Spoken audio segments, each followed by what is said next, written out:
Aujourd'hui, un Business et vous un petit peu spécial, parce qu'en plus, on reçoit un créateur de contenu, c'est Lucas Brasier. Bonjour. Bonjour, bonjour. Alors, Lucas Brasier, on le connaît par YouTube, notamment. On va en parler. Il n'y a pas que YouTube, il y a aussi un bouquin. C'est ça, l'Europe en stop que j'ai fait l'été dernier, partir de Lisbonne au Portugal jusqu'à Tallinn en Estonie, sans jamais avoir fait de stop. On va en parler.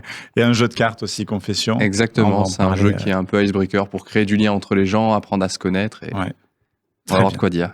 Avec des questions simples. Bon, on y reviendra tout à l'heure. Déjà, qui est Lucas Brasier ? Eh ben, si je devais me présenter, si je devais me présenter, je dirais que je suis créateur de contenu depuis 2017. Donc j'avais commencé à l'époque au lycée, en parallèle de mes études. Et de fil en aiguille, j'ai fait ça en parallèle et ça a pris de plus en plus de place. Et maintenant, je suis à plein temps sur mes projets. Donc je fais de la création de contenu sur les réseaux sociaux. De temps en temps, je publie des livres. Là, j'ai sorti le jeu de cartes récemment. Et aussi, parfois, je donne aussi des cours dans des écoles de commerce, de com ou du digital pour apprendre tout ce qui est montage vidéo, storytelling, écriture de vidéo, enfin tout ce domaine-là sur les réseaux sociaux.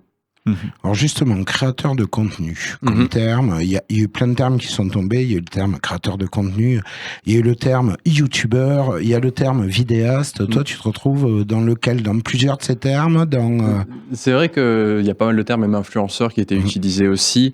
Personnellement, j'aime bien celui de créateur de contenu, parce qu'en fait, je suis pas que dans la vidéo. Il y a les livres, il y a le jeu de cartes et tout.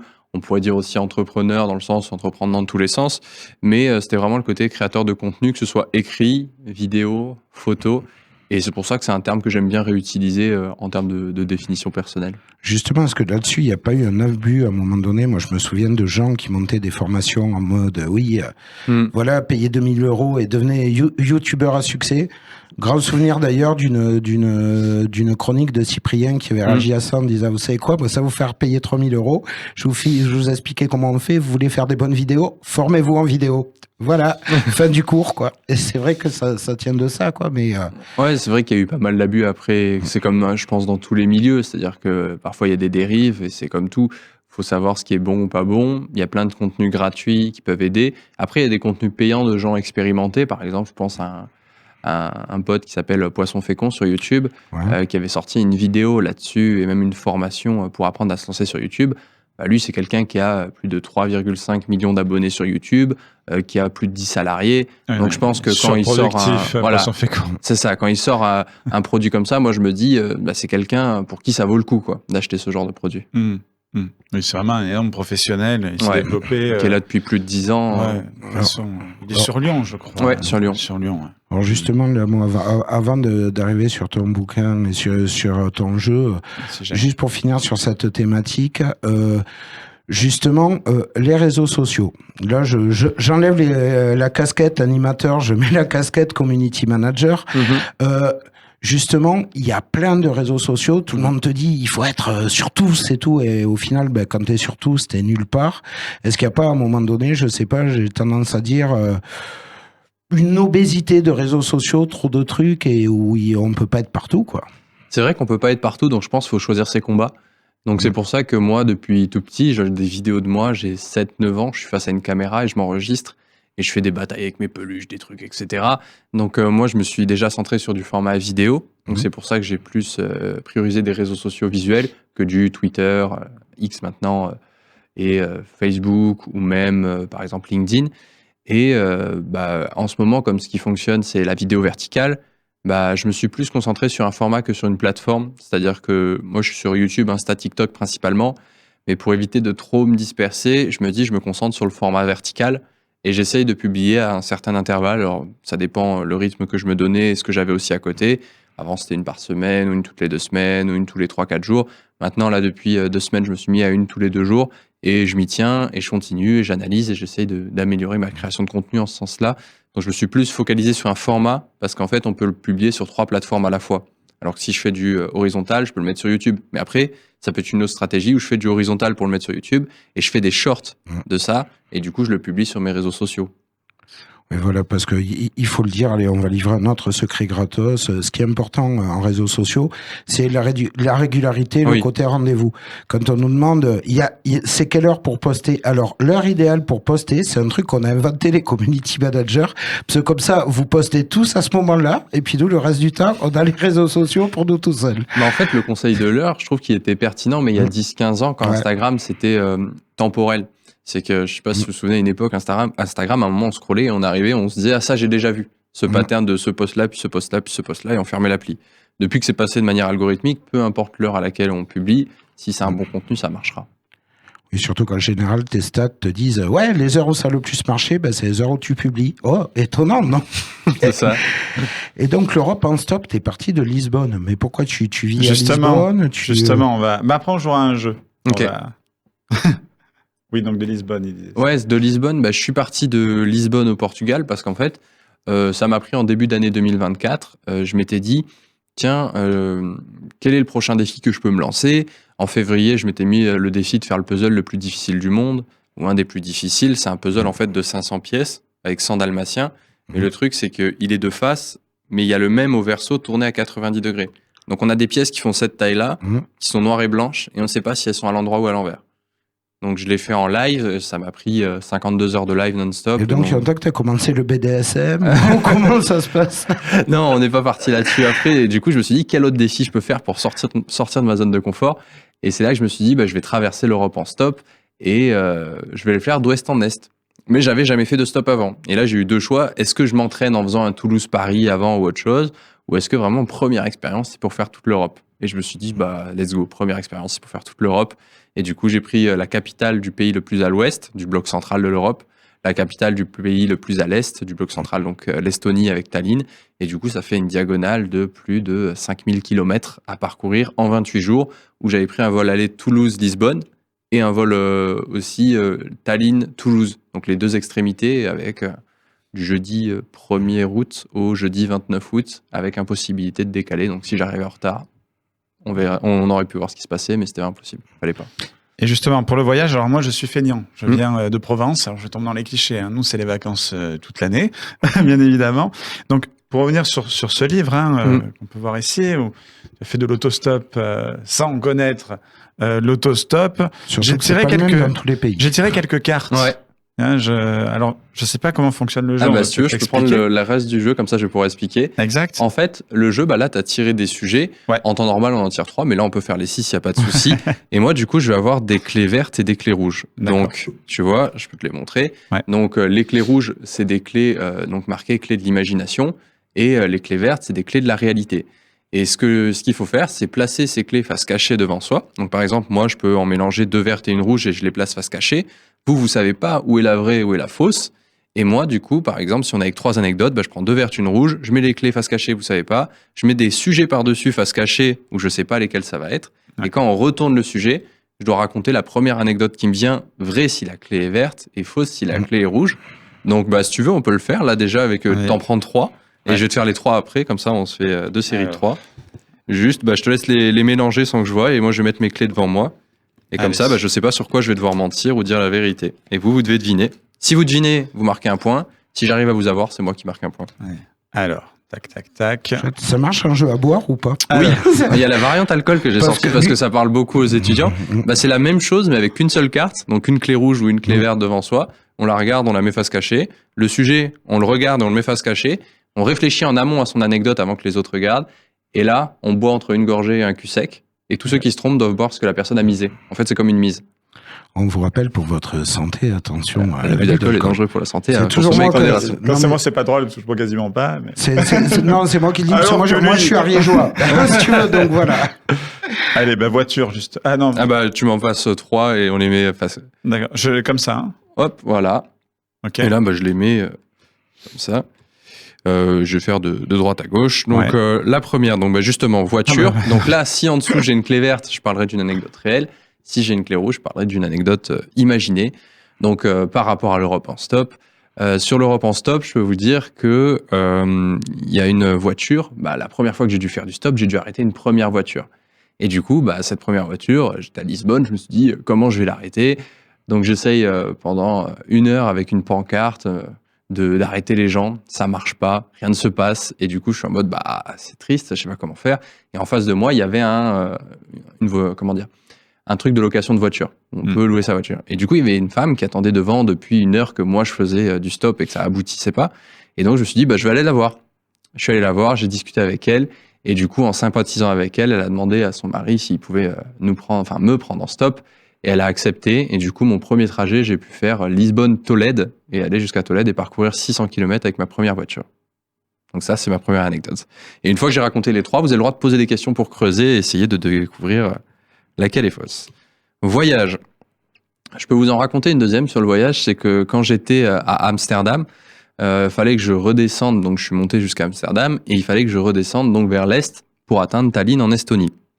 Et quand je suis à Amsterdam, je sympathise avec une personne qui est dans ma pièce, donc dans mon auberge de jeunesse, dans ma chambre. Et elle a 32 ans, elle est ingénieure, elle vient du Kazakhstan. Et elle a jamais fait de stop de sa vie, elle connaissait pas le concept de stop. Donc du coup, je lui explique, le stop, c'est ça, tu lèves le pouce, les gens s'arrêtent. Elle comprend pas, elle dit quoi, c'est gratuit, les gens s'arrêtent et tout, bref. Et elle voulait prendre un avion pour partir en Grèce. Et je lui ai dit, mais viens, au lieu de le prendre d'Amsterdam, tu vas le prendre de Francfort en Allemagne. Et si tu veux, tu me suis en stop et on fait Amsterdam-Francfort en stop. Et elle m'a dit oui. Et du coup, je me suis fait un peu piéger dans le sens où je m'étais dit, on va dire non, mais c'est pas grave. Mais si elle dit oui, ça peut être rigolo. Et du coup, je me suis retrouvé pendant 2 jours à faire du stop et à voyager avec une autre personne en plus à qui j'expliquais comment marchait le stop. Il a compris que si c'était une fille, c'était plus facile en général pour faire du stop.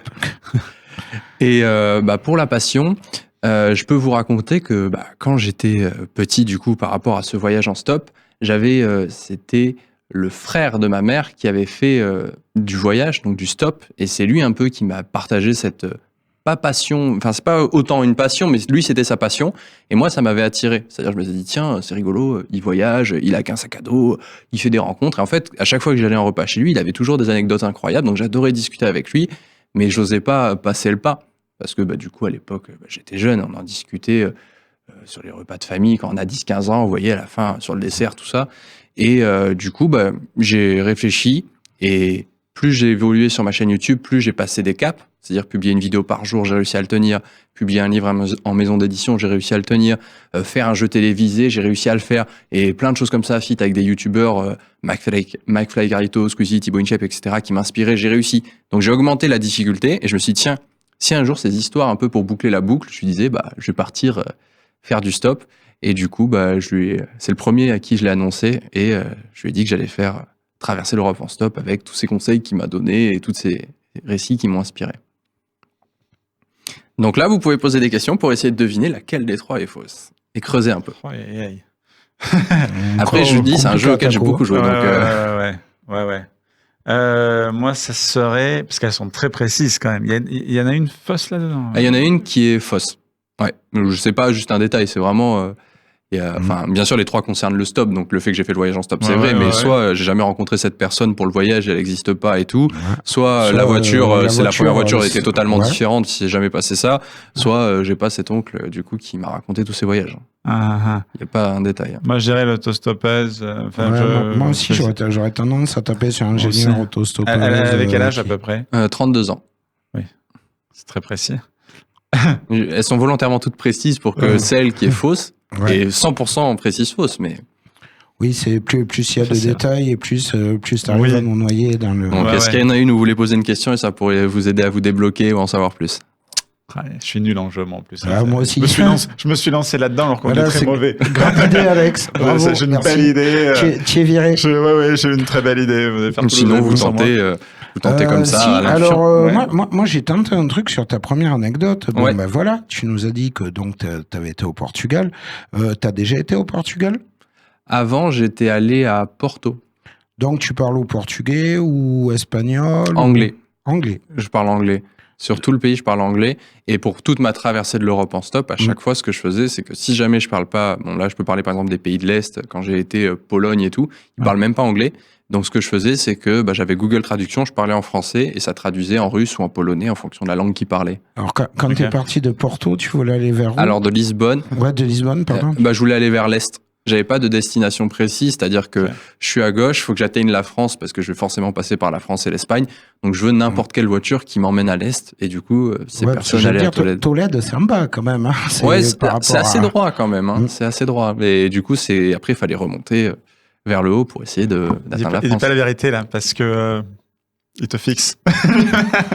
C'est votre guess? Il regarde. Moi, j'aurais un doute sur celle-là, franchement. Ok, ouais, donc qui est là pour reveal? Ce qu'on fait en général, c'est qui pense que voiture est fausse lève la main. Qu'est-ce que vous pensez? Je pense que voiture est fausse. Je fais un quiz, je pense que voiture est fausse. Ok, donc voyage personne, passion personne. Donc voyage, déjà, hop, si j'arrive à la lever, elle est vraie. Donc voyage est bien vrai. J'ai vraiment rencontré cette personne et je lui ai proposé de faire du stop et elle a dit oui. Ouf. Maintenant, pour voiture. J'ai peur parce que j'hésitais entre les trois en réalité. Elle est vraie.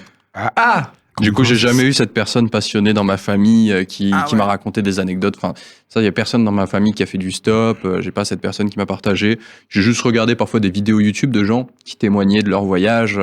Et du coup, je les ai interviewés avant de partir, où j'ai interviewé 4-5 profils de personnes. Il y en a un qui a fait 15 000 km de stop en Europe, une autre personne qui a fait Paris-Pékin. Enfin voilà, des gens qui ont beaucoup d'expérience sur le sujet, mais pas dans la famille. Je suis en train d'imaginer ce jeu version justement étudiant. Il y a de quoi faire. Il y a de quoi faire. Justement, le côté stop, moi pour revenir à ce côté-là, pour avoir un peu pratiqué le stop, pas par passion, mais bon, parce que quand tu viens de la montagne ariégeoise et que t'as pas de bagnole, forcément au bout d'un moment, pour te déplacer, on s'aperçoit que le stop en France se perd de plus en plus avec le côté blablacar et tout ça. Par contre, pour avoir eu fait du stop en Italie, par exemple, ou dans des pays comme ça, c'est pas du tout. Donc, est-ce que tu as vu une différence? Est-ce que tu es à mesure de nous faire, je vais pas dire une météo du stop en fonction du pays, mais... Météo du stop, en fait, je l'ai beaucoup posé aux 5 personnes, du coup, et j'ai fait la moyenne un peu des avis que j'ai récupérés. Et ce que j'ai entendu, c'est que, de manière générale, les 2 pays qui sont le plus difficiles, c'est l'Espagne et l'Italie.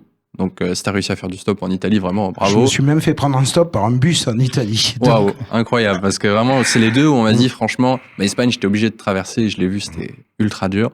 Et Italie, je voulais pas y descendre parce que je savais que j'aurais du mal à remonter. Et l'Espagne, c'est parce qu'il y a eu des affaires criminelles en rapport avec des autostoppeurs. Et du coup, dans l'imaginaire collectif, prendre quelqu'un en stop, ça peut être synonyme de « il m'arrive des problèmes ». Donc, voilà. Mais après, pour les autres pays, globalement... je pense qu'il fait beaucoup le fait que les gens s'arrêtent après, au-delà de ces 2 pays, c'est l'emplacement où on est. Ça joue beaucoup. C'est être bien positionné, visible, souriant, avoir une pancarte qui dit où tu vas, parce que soit tu mets le pouce, soit tu mets une pancarte. Je préfère la team pancarte, parce que quand les gens ils voient la ville où ils vont directement, ils s'arrêtent plus facilement. Et c'est ultra variable, c'est-à-dire que moi, la durée en stop, ça varie entre 1 minute, c'est-à-dire que j'ai à peine posé mon sac, la voiture est partie, 2 voitures après, c'est la voiture qui s'est arrêtée, à... plus de 24 heures. Non, mais je crois qu'il y a des gens qui ont un talent pour ça. Moi, pensez ému pour un pote à moi qui, lui, à chaque fois qu'il avait l'heure de faire du stop, toi, t'avais galéré pendant 1/2 heure et tout au bord de la route, ça. Puis au bout d'un moment, tu disais j'en ai marre et prenais le relais. Il y avait toujours une bagnole qui s'arrêtait et c'était soit une berline, soit un truc de fou furieux. Je me souviens qu'on est parti rejoindre des potes à Saint-Jean-de-Luz. Ils nous ont vu débarquer sur la plage en Ferrari, Testarossa. Le truc où t'es là et t'as galéré pendant 1 heure et le pote, à peine il se pose, il t'a le pouce, tac, pam. Le mec, Ferrari et tout. En plus, ça a été jeune, vous voulez boire une bière et tout. Oh, incroyable. Les voitures de luxe qui s'arrêtent, ça, j'ai pas eu, par contre, pendant le report stop. Pour venir sur YouTube, donc, il y a eu la compagnie, justement, avec le ramassage de mégots, dans Toulouse. Et il y a 2 ans, il y avait de quoi faire. Oussama Hamar. Oui. On a fait de la cuisine et un beer pong avec Oussama Hamar. Ça, c'est dingue. Il est, c'est pas négatif ce que j'ai dit. Il est un peu dingue, non? Oui, ce gars. En fait, c'est trop bien parce que il a vécu beaucoup de choses et même d'un point de vue entrepreneurial, perso, etc.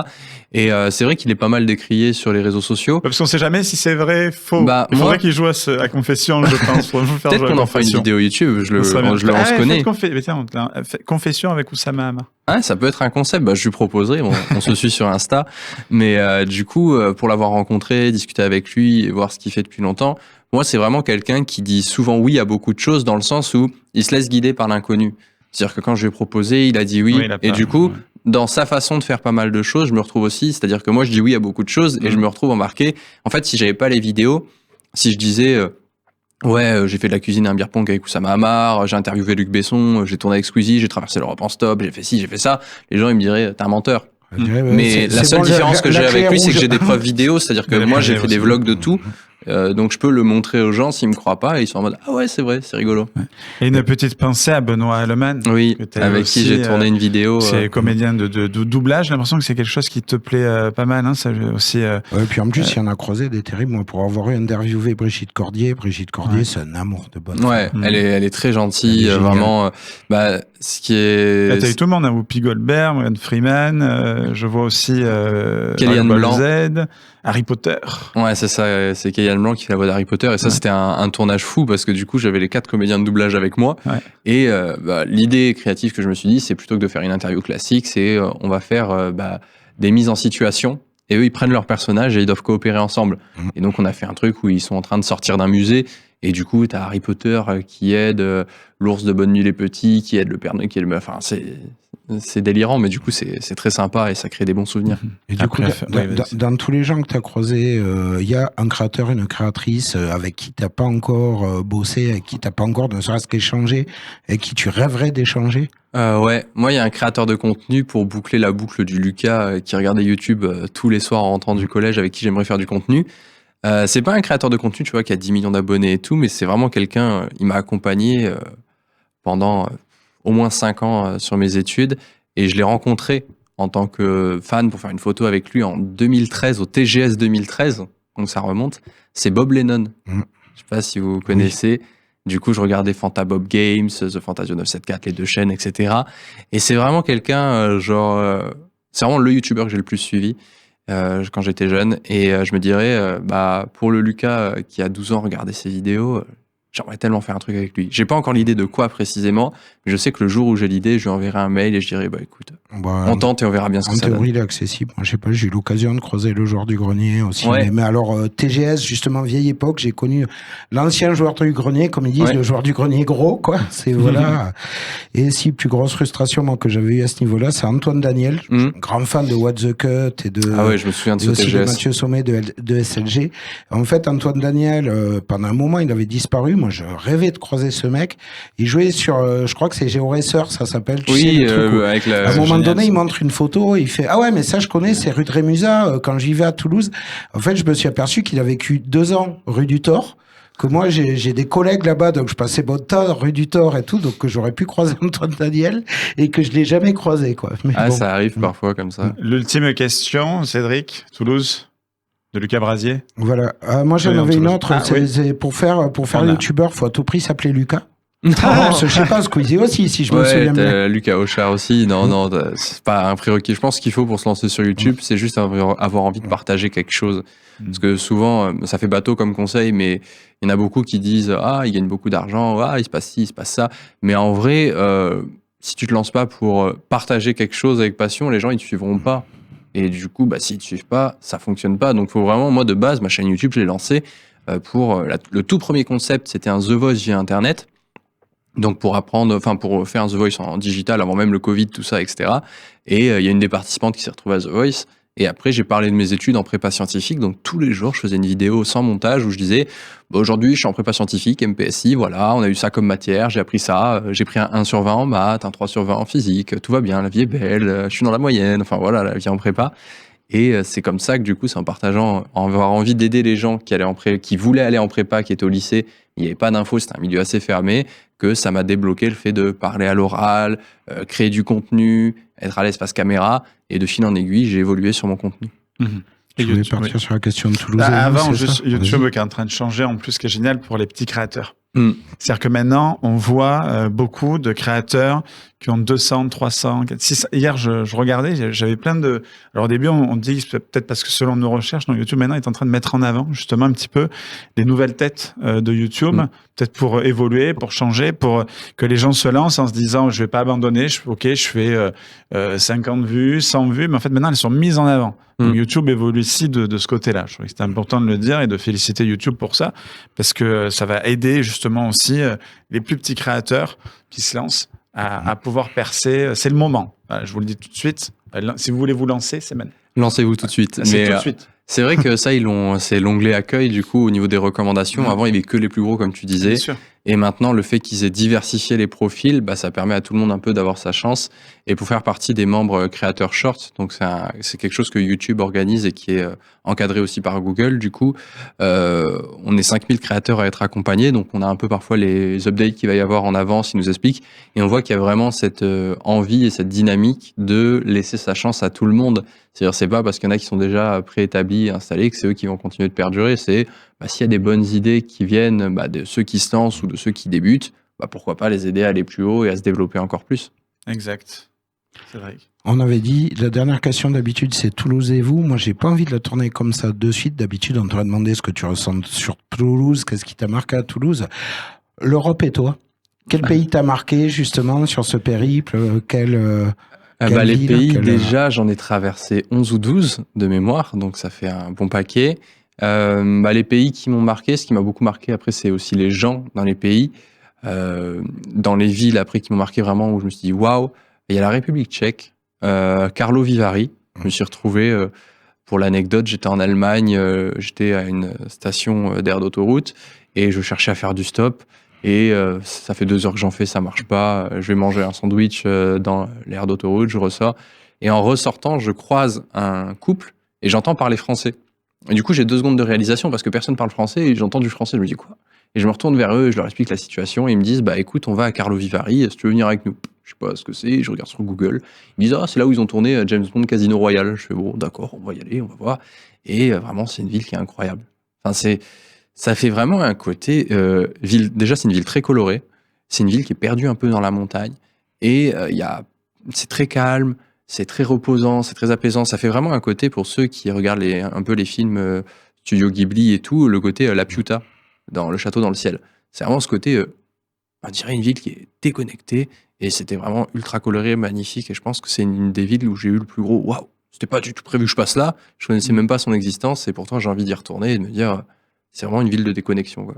C'est la surprise du stop. En tout cas, l'Europe en stop, un livre, bien évidemment, à trouver. Et le jeu. On peut retrouver dans toutes les bonnes crèmeries, je suppose, le livre. Oui, il est aussi également disponible du coup sur Amazon pour le commander. Et le livre, et le jeu Confession, on peut le retrouver sur le nom du site, confession-game.com, ou sur mes réseaux sociaux, Lucas Brasier. Le nom et le jeu est disponible dans le lien en bio. Voilà. Donc, à vous de jouer, j'ai envie de dire. Merci beaucoup, Lucas Brasier, d'avoir été avec nous dans Toulouse et vous. Avec plaisir. Merci beaucoup à vous pour le prochain défi. Ouais. Allez, let's go. Ça marche. Vous regardez Toulouse et vous, on passe à la suite.